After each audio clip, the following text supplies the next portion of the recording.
Now what you gonna name this new baby girl of yours?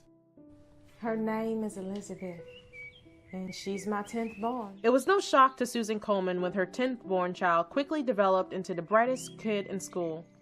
She loved reading, and her math skills were exceptional. Bessie would often read the book out loud to her family and dramatically act out some of the brave characters. It's not surprising that Uncle Tom's Cabin was one of her favorite books. Even though the conduct of the characters, Uncle Tom and Topsy, disgusted young Bessie, they presented themselves as humiliating doormats to the slave owners, and she viewed them as spineless cowards.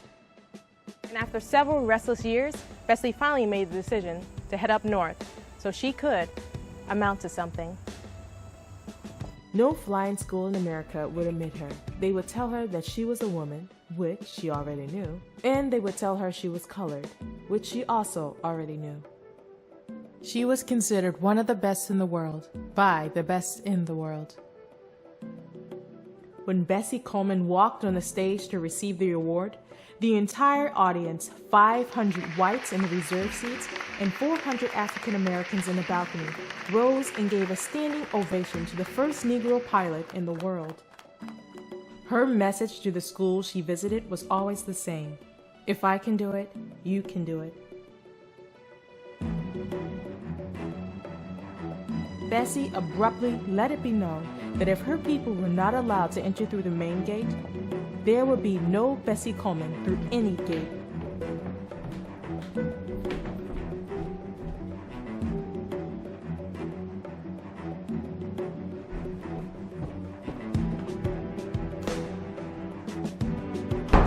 Bessie Coleman's death overwhelmed the black people of America in 1926.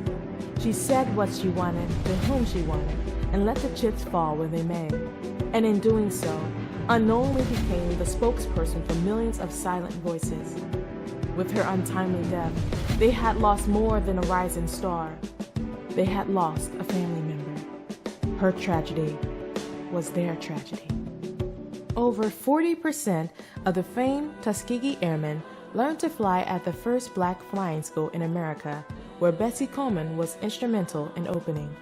One of the most deserving honors bestowed on Bessie was by the United States Postal Service, when they noted, even 65 years after her death, she continues to have a positive influence on millions of young people, and in doing so has achieved the status of an American legend.